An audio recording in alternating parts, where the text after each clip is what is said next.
Bonjour à tous et bienvenue sur la chaîne Littérairement Bon. Je me nomme Stéphanie pour la Bibliothèque municipale de Sainte-Julie.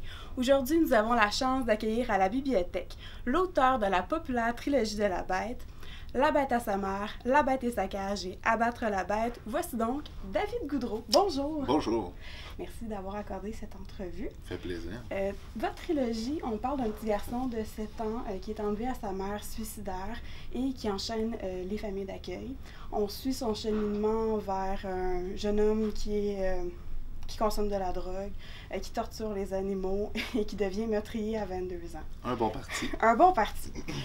Ben, souvent, les romans sont autobiographiques, mais le vôtre, c'est surtout votre expérience professionnelle en tant que travailleur social dont c'est inspiré. Voilà. À quel point votre roman est réaliste?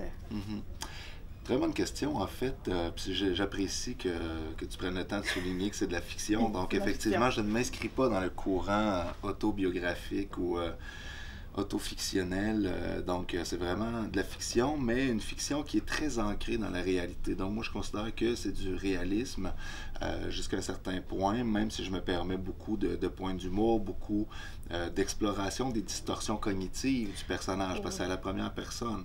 Donc, c'est un peu aussi le défi que j'avais, c'était de faire vivre le lecteur à l'intérieur de la pensée, donc lui faire vivre l'intérieur de la pensée, vraiment l'espèce de mécanisme particulier qu'ont ces criminels qui vont de mauvais choix en mauvais choix, qui s'enfoncent sans cesse dans les problèmes judiciaires, problèmes de consommation, troubles relationnels, évidemment troubles de personnalité qui se construit à travers ça. Donc le premier tome de la trilogie, c'est vraiment cette espèce de construction identitaire un peu tout croche.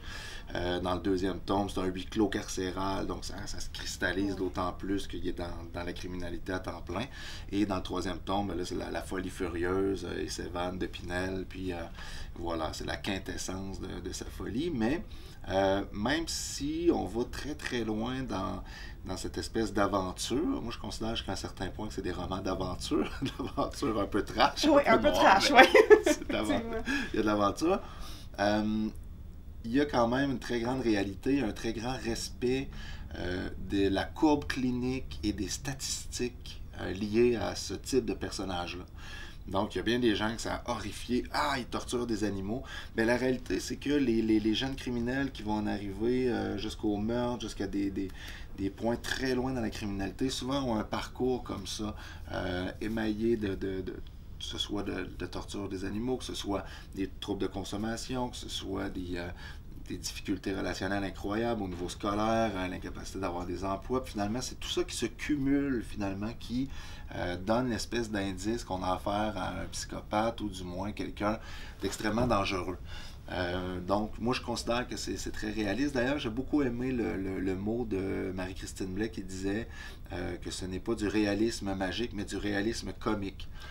Donc, pour que ce soit digeste, parce que j'aborde des problématiques incroyables, on touche à la prostitution. Oui, c'est rude.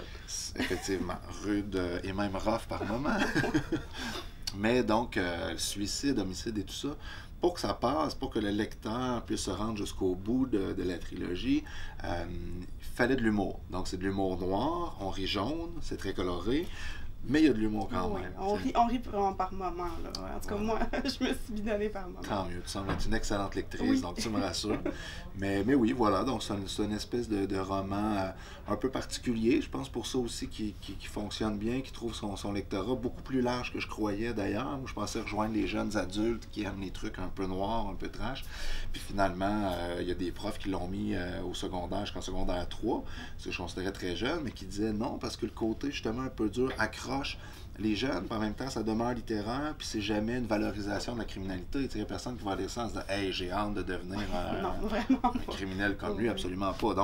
Donc des ados, puis jusqu'aux personnes âgées, donc finalement, qui ont embarqué. Donc voilà, je pense que ça répondait à une certaine curiosité, qui n'est pas nécessairement une curiosité morbide. Je pense que les gens sont vraiment curieux de découvrir ce genre de personnage-là, de comprendre qui se cache finalement derrière les faits divers qu'ils voient dans leurs journaux, dans des espèces de situations. On se fait, ben voyons, pourquoi aller traumatiser une famille pour une poignée de 20$, pourquoi se mettre en danger comme ça, en état de consommation? Ben, ça permet d'avoir un regard là-dessus, finalement. Oui, c'est un regard plutôt objectif, moi, que j'ai trouvé. En tout cas, moi, j'ai trouvé que le portrait que vous avez fait est assez objectif. C'est comme si on voyait à travers ses yeux, sans jugement. Effectivement, parce que moi, je l'aime bien, ce personnage-là. Finalement, je voulais qu'il soit aussi un peu attachant, parce qu'ils sont aussi attachants. Un peu attachants. Un petit peu. On a envie de l'attacher, Oui. de le mettre dans le fleuve. Ça, c'est autre chose. Mais voilà. Donc, oui, effectivement, j'ai essayé d'avoir une espèce de dosage entre présenter des actes très cruels, puis en même temps, toujours garder un fil avec la logique qu'il a derrière, qui minimise finalement ces actes-là. Puis moi, j'en ai été témoin comme travailleur social. J'ai travaillé longtemps auprès des victimes d'actes criminels. J'ai eu à intervenir aussi auprès des détenus régulièrement. Puis ça existe, ça, cette espèce de mécanisme de défense, de tout minimiser, de tout justifier, d'avoir une espèce de schéma hyper complexe, une grille d'analyse du monde absolument égocentrique, narcissique, mais qui nous permet de survivre quand on est rendu très très loin, enfoncé dans nos mauvais choix. T'sais. Voilà. En plus d'être travailleur social et auteur, vous êtes aussi slameur, poète et chroniqueur. Vous êtes en ce moment en tournée avec votre spectacle Au bout de ta langue. Est-ce que tu l'as vu? Je ne l'ai pas vu. Je t'invite. Il faut absolument que tu vois ce spectacle-là. C'est sûr qu'il faut. Paraît que c'est excellent. Ben, moi, je suis sûre que c'est excellent parce que j'ai vu quelques clips sur votre quelques extraits, web. Oui, quelques extraits, puis ça donne le goût. Ça donne le goût. Mais en fait, ce que je voulais savoir, c'est qu'est-ce que la scène va vous apporter que l'écriture ne peut pas vous donner? Pour moi, c'est deux mondes complètement différents. Le point commun, c'est toujours l'écriture. Souvent, je donne l'impression de faire plein de choses. Ah, wow, tu touches à tout, mais je touche pas à tout du tout. Là. Je fais pas de sculpture, je fais pas de peinture, je fais pas de mime. J'écris. Moi, je considère que je suis écrivain et parfois, ce que j'écris, c'est de la poésie. Parfois, ça va être publié. Parfois, c'est moi qui vais la dire. Parfois, j'écris du roman. Parfois, j'écris des chroniques. Parfois, j'écris des textes qui se déclament, donc que j'ai envie de dire sur scène. Parfois, je déclame les textes des autres. Mais le geste d'écriture est un geste éminemment solitaire. Ça a souvent été dit, mais le vivre, il y a des moments de grande solitude, parfois presque de déréliction. On se retrouve tout seul avec notre clavier, puis est-ce que c'est bon, est-ce que c'est mauvais, est-ce que je suis en train de trahir mes lecteurs, est-ce que je suis en train de trahir mon éditeur, Puis là, il y a plein de questionnements, il y a une angoisse là-dedans, alors que sur scène, tu as une réponse directe. Il n'y a pas d'attente, il n'y a pas cette angoisse-là. Il peut y avoir une autre angoisse. Si le public réagit mal, là, tu paniques, tu travailles plus fort. Mais l'angoisse est vraiment différente. Donc, pour moi, c'est vraiment le geste des profondeurs de solitude versus émerger, sortir de la mine, aller rencontrer le monde, avoir un échange.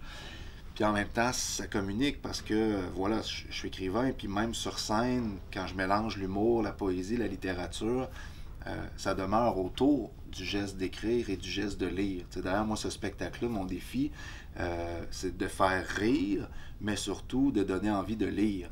Donc, oui, je fais quelques-uns de mes textes, mais j'interprète aussi plusieurs autres auteurs, Hélène Dorion, Godin, Marie Huguet, plein d'autres. Et moi, mon plus grand désir, donc, c'est que les gens repartent avec l'envie de découvrir ces auteurs-là ou eux-mêmes d'écrire.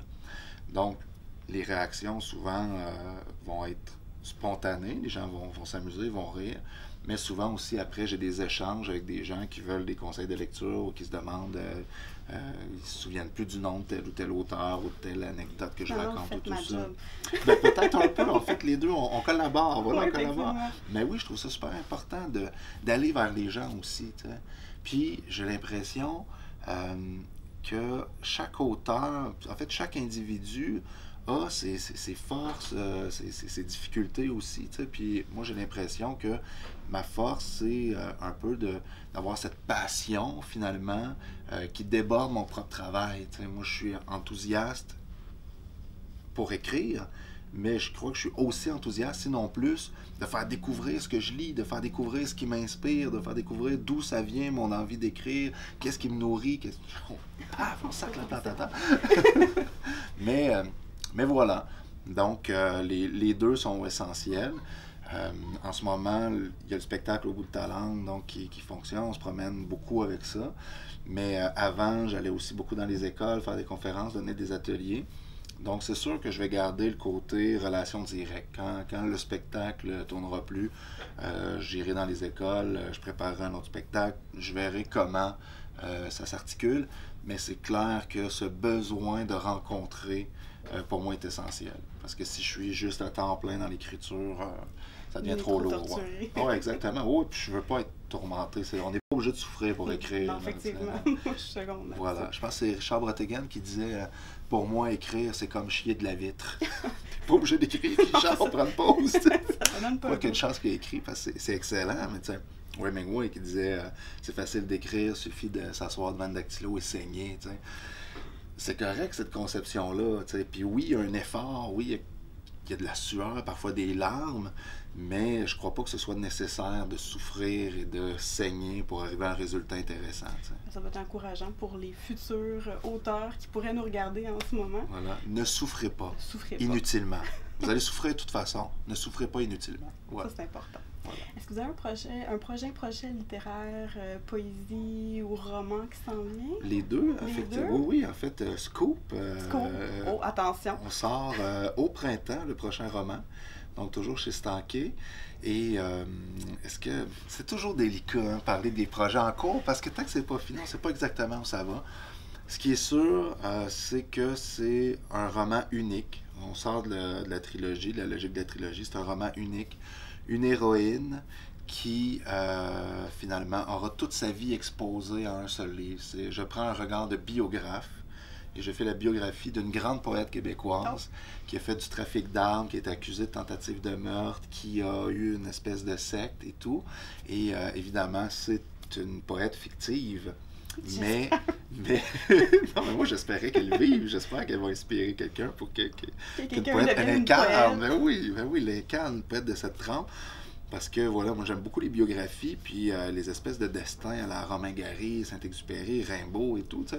Je me dis, il faudrait avoir ça aussi au Québec, puis ce serait encore mieux si c'était une femme. T'sais. Donc je l'ai écrit, j'ai fait la biographie de cette femme en espérant qu'elle vivra un jour. Et ça va paraître au printemps. Donc je joins mes deux passions pour le roman et la poésie, mais il n'y a pas de poésie dans le roman. C'est juste le personnage qui est une poète. Voilà. Et qui devient millionnaire en publiant sa poésie. Donc, en partant, on est dans la science-fiction. Science-fiction totale. On cite ça. Encore un peu d'humour noir là-dedans. Et pour le recueil de poésie, ça va aller probablement en 2020. Donc, ça va coïncider avec la Grande Nuit de la Poésie de Saint-Venant que j'organise avec Jean-François Letourneau, Richard Séguin, Sylvie Cholette. Donc, prochaine édition le 22 août 2020. 22 août 2020. Mettez ça à vos agendas, effectivement. Puis, donc, au printemps, probablement, un recueil de poésie qui va paraître et ensuite la Nuit de la Poésie. Donc, c'est vraiment 2019 roman, 2020 poésie et après, on verra. En tout cas, moi, je suis sûre que les usagers ont hâte de vous lire parce que c'est vrai que le public qui vient me voir pour vos livres ont autant 15 ans que 99 ans. En fait, 98 ans. Le monsieur qui était venu me voir. Ouais, génial! Super, je mets ça dans mon Oui, dans effectivement. Un gros merci. C'était un grand plaisir, Stéphanie, vraiment. Merci beaucoup. Rencontré pour cette entrevue. Pour ceux qui ont envie de lire des livres de David Goudreau, je vous invite à venir nous voir, bien sûr, à la bibliothèque. Je vous invite également, comme d'habitude, à vous abonner à notre chaîne et vous pouvez aussi regarder d'autres vidéos pour plus de suggestions de lecture. Sur ça, je vous souhaite de bonnes lectures.